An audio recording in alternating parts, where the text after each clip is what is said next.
عمران خان صاحب پر قاتلانہ حملہ ہوا تھا، گولی چلی تھی، اور وہ گولی کیوں چلی تھی؟ عمران خان صاحب کے ساتھ اس دن عمران خان صاحب کی کس کے ساتھ میٹنگ تھی، اور یہ میٹنگ کس نے ارینج کروائی تھی، اس بات کا بھی انکشاف ہو چکا ہے۔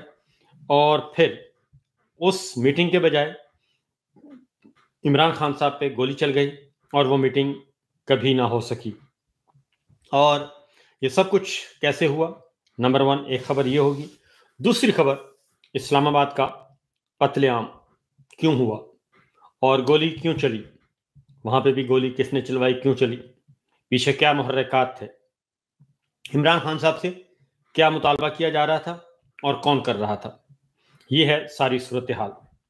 اس سے پہلے ذرا حالات و واقعات، کچھ لیٹسٹ جو ڈیولپمنٹس ہیں اس کا بھی جائزہ لے لیتے ہیں۔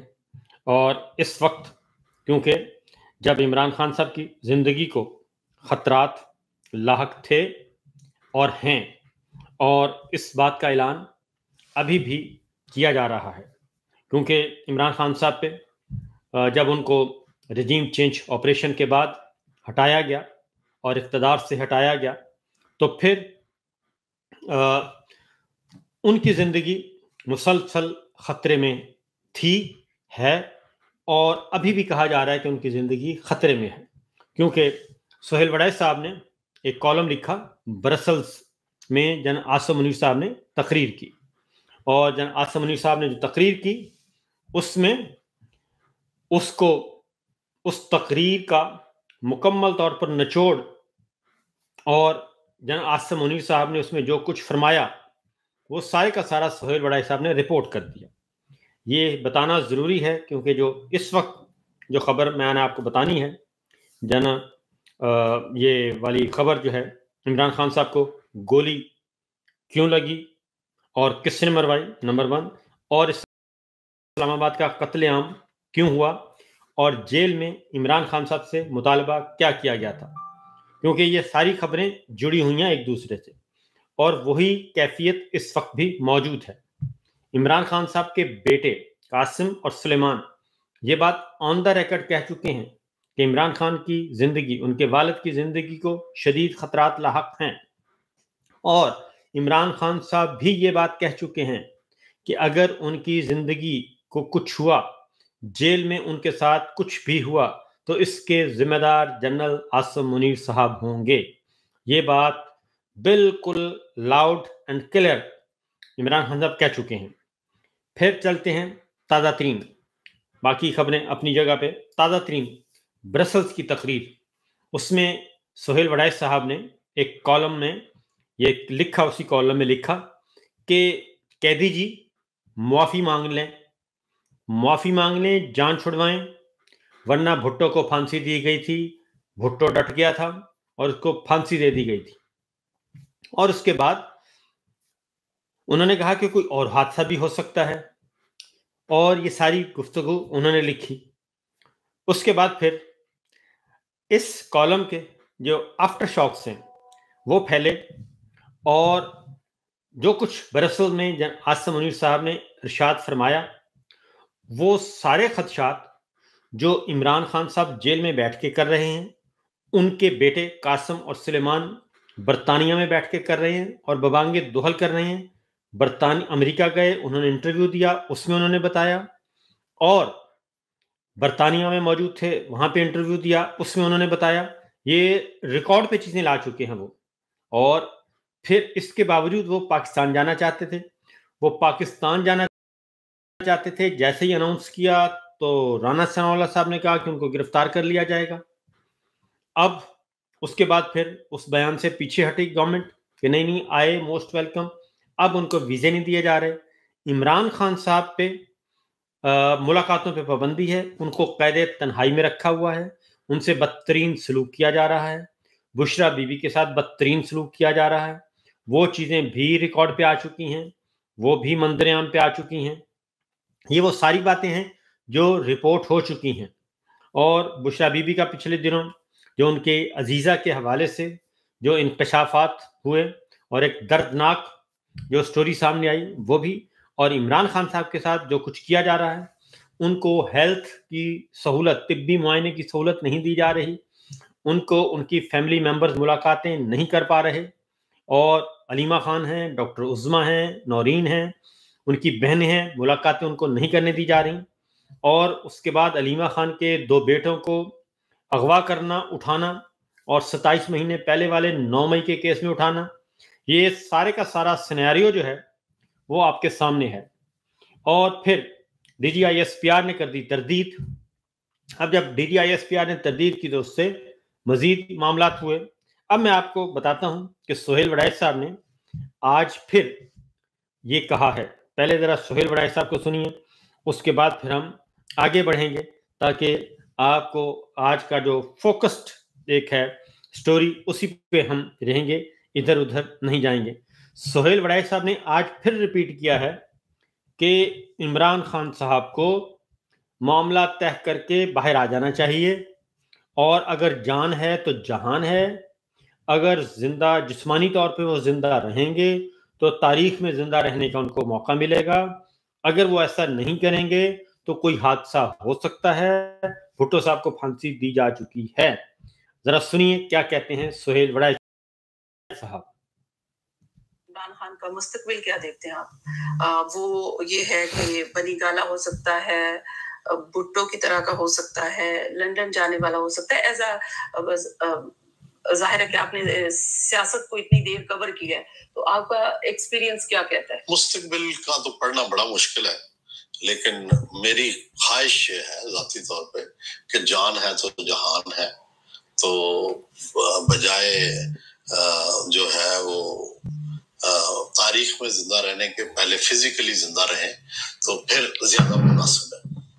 کیونکہ ماضی کا تجربہ یہ ہے کہ بھٹو کی پھانسی کا پاکستان کو شدید نقصان ہوا، عمران خان کو کبھی کوئی حادثہ ہوا تو اس کا پاکستان کو نقصان پہنچے گا، پارٹی اور اس کو شخصیت کو چھوڑ دیں، تو اس کی وجہ یہ ہے کہ پھر ایسے اثرات جو ہے ملک پر دیر تک منڈلاتے رہتے ہیں۔ جیسے آپ دیکھیں 16 سال سے سندھ میں پیپلز پارٹی ہے، اور آگے بھی کوئی ابھی چانس نظر نہیں آ رہا کہ تبدیلی آ جائے گی۔ 2 دفعہ 3 دفعہ اقتدار فیڈرل میں بھی ان کو مل چکا ہے، تو اس کی وجہ یہ ہے کہ جب کوئی ایسی غلطی ہو جاتی ہے پھر اس کی سزا بھگتنی پڑتی ہے، اور پھر اس کا تاوان دینا پڑتا ہے۔ بلوچستان میں آپ دیکھیں کہ جس طرح ڈسٹربنس ہے، اس ڈسٹربنس کا پھر تاوان دینا پڑ رہا ہے۔ تو یہ سہیل وڑائچ صاحب نے بات کی، اور انہوں نے بات انفارمیشن کی بنیاد پہ کی، کیونکہ وہ پہلے کالم لکھ چکے ہیں، اور جنرل عاصم منیر صاحب کے طویل نشست میں وہ بیٹھ چکے ہیں، ان کے ساتھ کھانا کھا چکے ہیں، اور کالم میں وہ یہ ساری بات کر چکے ہیں۔ اس کے بعد ان کے خلاف ایک اپلیکیشن دلوائی گئی، وہ اپلیکیشن ابھی وہیں پڑی تھی۔ پھر مفتی منیب صاحب کو کہا گیا کہ ذرا سفارشی خط لکھیں، پھر انہوں نے سفارشی خط لکھ دیا، اور یہ ساری چیزیں ایک دیکھا جائے تو آپس میں ڈاٹس ملائیں تو ڈاٹس ملتے ہوئے نظر آتے ہیں، اور یہ ایک ویل آرگنائزڈ طریقے سے سارا کچھ ہو رہا ہے۔ تو اس میں سہیل وڑائچ صاحب پہ تنقید کی جا رہی ہے، اور میرا نقطہ نظر ذرا اور ہے کہ سہیل وڑائچ صاحب پہ تنقید کرنے کم کیا جائے، بلکہ انہوں نے وہ رپورٹ کیا۔ آپ سہیل وڑائچ صاحب سے میرے 1000 اختلافات ہیں، لیکن انہوں نے جو برسلز میں محسوس فرمایا، جو سنا، وہ لکھا، وہ جو لکھا ہے اس پہ زور دینا چاہیے، اور کس نے کہا، جنرل صاحب نے کہا، اس پہ زور دینا چاہیے، اور ادھر ادھر بھٹکنا نہیں چاہیے، کیونکہ اب ان پہ پریشر آیا تو انہوں نے پھر ایک وضاحتی کالم لکھا۔ وضاحتی تحریر کہنا چاہیے، کالم تو نہیں ہے، وضاحت کی۔ اس وضاحت میں بھی وہ بہت زیادہ کنفیوژن نظر آئے، کنفیوژن میں کے شکار تھے، کیونکہ ایک طرف ان کا کیریئر تھا، دوسری طرف حکم حاکم تھا، اور تیسری طرف جان کی امان، ظاہر ہے جی پاکستان میں انہوں نے رہنا ہے، اور وہ بھی تھا۔ اور پھر یہ کہ یہ سارا کچھ کرنے کی ضرورت کیوں ہوئی تھی؟ میرا جو پوائنٹ آف ویو ہے وہ سمپل ایک وے یہ ہے کہ یہ محفل سجائی گئی برسلز میں، 500 بندہ اکٹھا کیا گیا، اور اس کے بعد سہیل وڑائچ صاحب چونکہ بہت ہی معتمد تھے، ان کو باقاعدہ طور پہ اس محفل کے لیے بلایا گیا. انہوں نے ساری گفتگو سنی, سوال جواب بھی لیے, کھانے کی ٹیبل پہ بھی گفتگو ہوئی, کانوں میں بھی گفتگو ہوئی, رازداری میں. اس کے بعد انہوں نے وہ تحریر کر دیا. اب اس میں کیا تھا کہ جنرل صاحب جو ہیں وہ عمران خان اور پی ٹی آئی کے سخت خلاف ہیں, ان کے وجود کو بھی نہیں دیکھنا چاہتے, سیاسی وجود کو بھی نہیں دیکھنا چاہتے, اور واقعتاً چاہتے ہیں کہ پی ٹی آئی نہ ہو. اس میں پھر انہوں نے وہ مثالیں دیں, قرآن مجید کی آیات اور ابلیس والا واقعہ, اس طرح کی باتیں بھی سنائیں, اور یہ ساری باتیں, اور یہ باور کروایا. سہیل وڑائی صاحب نے لکھ دیا, اور لکھ دیا تو مطلب یہ تھا یہ ایکسٹینشن سے پہلے یہ سب کچھ ہو رہا ہے. اب آتے ہیں آگے کی طرف. جی صورتحال اب آپ کو لیے چلتے ہیں. اہم ترین ہیں جناب اعجاز الحق صاحب. اعجاز الحق صاحب آپ کو معلوم ہوگا, ریکال کر لیں, ضیاء الحق صاحب کے صاحبزادے ہیں اعجاز الحق صاحب. وہ بنی گالہ میں جب یہ تحریک عدم اعتماد ہو گئی اور عمران خان صاحب کو ہٹا دیا گیا, ان کا تختہ الٹ دیا گیا, تو اس وقت اعجاز الحق صاحب عمران خان صاحب سے ملاقاتیں, متعدد ان کی ملاقاتیں شروع ہو گئیں, اور وہ ملاقاتیں کرتے تھے عمران خان صاحب کے ساتھ, اور ادھر اسٹیبلشمنٹ یعنی کہ ملٹری لیڈرشپ کے ساتھ, اور تبادلہ ہو رہا تھا, گفتگو ہو رہی تھی, اور دوبارہ سے کوشش کی جا رہی تھی. کیونکہ عمران خان صاحب کو جب ہٹایا گیا, اور اس کے بعد عمران خان صاحب نے ہٹانے سے پہلے یہ کہا تھا, پہلے انہوں نے پوچھا کہ آپ مجھے ہٹا رہے ہیں, اور پہلے انکار کیا گیا, اور پھر وہی ہوا, کیونکہ عمران خان صاحب کو انٹیلیجنس بیورو مکمل طور پر آئی بی بتا رہی تھی کہ آپ کا تختہ الٹنے کا فیصلہ ہو چکا. پھر ایم این ایز نے بتانا شروع کر دیا کہ جی ہمیں یہ اشارے مل رہے ہیں, ہمارے ساتھ میں ملاقاتیں ہو رہی ہیں, اور ادھر غیر ملکی سفارت خانے میں ایکٹیویٹیز شروع ہو گئیں. تو عمران خان صاحب تک ہر بات پہنچ رہی تھی. عمران خان صاحب جنرل باجوہ سے پوچھتے تھے, جنرل باجوہ اس کو ڈینائی کر دیتے تھے کہ نہیں ایسا کچھ بھی نہیں ہے. لیکن اس کے بعد وہی کچھ ہوا. پھر عمران خان صاحب نے جنرل باجوہ سے کہا کہ دیکھیں اگر آپ نے مجھے ہٹانا ہے تو ان چہروں کو نہ لے کے آئیں, انہی چہروں کو اور انہی جماعتوں کو ہم نے بڑی محنت سے یہ سارے کا سارا کیا ہے, اور ان کو اٹھا کے باہر پھینکا میں نے, اور ایک پولیٹیکل پروسیس سے یہ چہرے مت لے کے آئیں. اور وہ عمران خان صاحب کہتے ہیں مجھے یقین نہیں آتا تھا کہ یہ دوبارہ انہی چہروں کو لے کے آئیں گے جن کے بارے میں 25 سال سے بتاتے آ رہے ہیں کہ ان کی یہ فائلیں ہیں, اور یہ سب کچھ ہے, یہ موروثی سیاست ہے, یہ خاندان لوٹ کر کھا گئے. تو عمران خان صاحب کہتے تھے کہ مجھے یقین نہیں آتا تھا, میں پوچھتا تھا تو یہ ڈینائی کر دیتے تھے. تو خیر یہ سب کچھ ہو گیا. اس کے بعد ہٹانے کے بعد عمران خان صاحب نے ڈائری پکڑی اور ہمارے سامنے نکل دیے, پرائم منسٹر ہاؤس سے بنی گالہ چلے گئے. پھر واپس نہیں آئے. 3 دن آ سکتے تھے جب تک کہ شہباز شریف صاحب کا اوتھ نہیں ہو جاتا, لیکن وہ نہیں آئے. نہ ہی ان کے وہاں پہ کپڑے تھے, نہ ہی اٹیچی کیس تھے, اور نہ ہی ٹرک آئے, نہ ہی کنٹینر آئے کہ وہاں سے سامان پیک ہو کے جا رہا ہے. وہ بنی گالہ میں رہتے تھے اپنے گھر میں, اور اس گھر کو بھی جو ہے وہ اس طرح سے نہیں تھا کہ عیاشیوں والا, جیسے جاتی عمرہ کے اور بی سیوں گھر پی ایم ہاؤس ڈکلیئر کیے ہوئے تھے, سی ایم ہاؤس ڈکلیئر کیے ہوئے تھے, تو وہ ادھر چلے گئے. اس کے بعد جب عوامی رد عمل آیا اور عوام عمران خان کے ساتھ کھڑی ہو گئی, اس کے بعد دوبارہ سے ریکنسیڈریشن کا عمل شروع ہو گیا. اور ریکنسیڈریشن کے عمل میں پھر آیا کہ جی الیکشن کروا دیے جائیں, اور الیکشن کے لیے وہ 25 مئی والا سانحہ جو ہوا, اور اس وقت عمران خان صاحب جب لے کے نکلے ریلی پشاور سے, اور اس وقت بھی تھا کہ الیکشن کروا دیے جائیں. اور جنرل باجوہ نے کہا کہ ٹھیک ہے جی کرواتے ہیں, اور اسمبلیاں توڑ دی جائیں, شہباز شریف صاحب خود ہی توڑ دیں. اور لیکن جنرل ندیم انجم آ گئے, اور جنرل باجوہ کو انہوں نے کہا کہ جی فی الحال ہم اسمبلی نہیں توڑ سکتے, اور آئی ایم ایف کے ساتھ بات چیت چل رہی ہے, IMF کے ساتھ بات چیت ہو جائے اور کسی ایگریمنٹ پہ پہنچ جائیں، اس کے بعد ہم اسمبلیاں توڑ دیں گے، ورنہ IMF نے ہم سے بات نہیں کرنی۔ اس کو جواز بنایا گیا اور اس دن اناؤنسمنٹ روک دی گئی۔ جو شہباز شریف صاحب نے اسمبلی توڑنی تھی، قومی اسمبلی، اور پھر صوبائی اسمبلیاں ٹوٹنی تھی اور ملک میں انتخابات ہونے تھے۔ یہ میں بات کر رہا ہوں مئی 2022 کی۔ اپریل میں سب کچھ ہوا اور 25 مئی کو پھر اگلا واقعہ ہو گیا تھا۔ تو یہ اس وقت کی بات ہو رہی ہے، ابھی جنرل باجوہ آرمی چیف تھے۔ تو اس میں پھر مار دھاڑ ہوئی، وہ جو ہم نے دیکھا، ڈاکٹر یاسمین راشد اور سب کو لاہور میں بہت پیٹا گیا اور تشدد کیا گیا اور یہ سب کچھ کیا گیا۔ اس کے بعد آتے ہیں، پھر عمران خان صاحب کو دعوت دی گئی۔ عمران خان صاحب کو دعوت دی گئی کہ جناب آئیں اور ہم آپ کو فیئر ویل ڈنر دیتے ہیں، air chief, naval chief, army chief کی طرف سے۔ تو جنرل باجوہ صاحب نے یہ میسج کیا، تو عمران خان صاحب نے وہ کھانا نہیں لیا تھا، انہوں نے کہا تھا اس کی اب ضرورت نہیں ہے۔ تو بہرحال آگے بڑھتے ہیں۔ تو اعجاز الحق صاحب یہ کروا رہے تھے درمیان میں بیچ بچاؤ، اور وہ پیغام رسانی اسی ماحول میں ہو رہی تھی کہ الیکشن کی طرف بڑھا جائے اور یہ جو عوامی رد عمل ہے اس کو سنبھالا جائے اور تاکہ کوئی زیادہ بدمزگی نہ ہو۔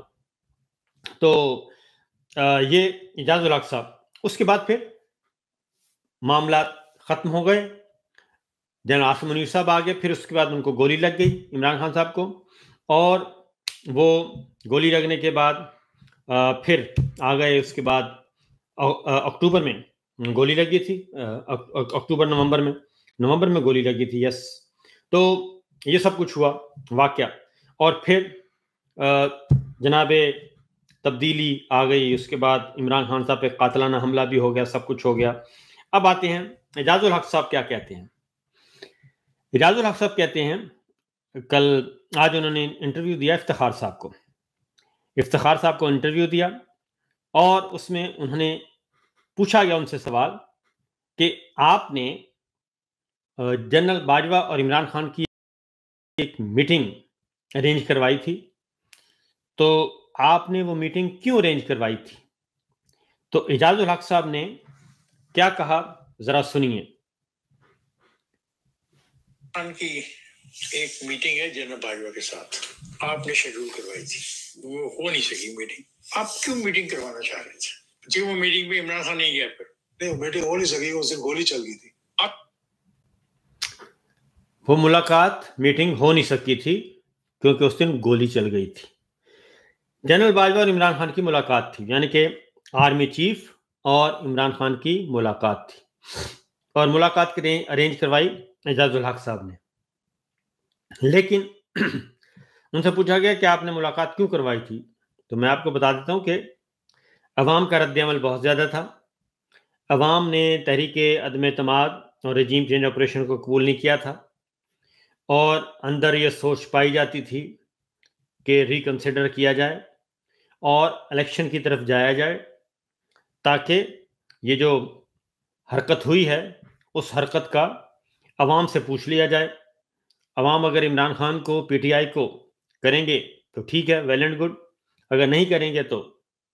لیکن یہ ہونا نہیں تھا، اور اس لیے نہیں ہونا تھا کہ اگر یہ الیکشن ہو جاتے تو پھر وہی بات ہے کہ کون بنے گا آرمی چیف۔ اصل میں تو یہ ہو رہا تھا کون بنے گا آرمی چیف، اور پھر نومبر میں ڈر تھا، خطرہ تھا کہ اگر ہم الیکشن کروا دیتے ہیں تو پھر وہ آپ کو یاد ہوگا کامران خان صاحب کے ذریعے بھی ایک پیغام بھیجا گیا تھا کہ جنرل باجوہ صاحب جو ہیں انہی کو کنٹینیو کریں، اور انہی کو کنٹینیو کروا کے تو اگلا الیکشن کروائیں۔ تو لیکن معاملات جو ہیں وہ کافی گڑبڑ ہو گئے تھے،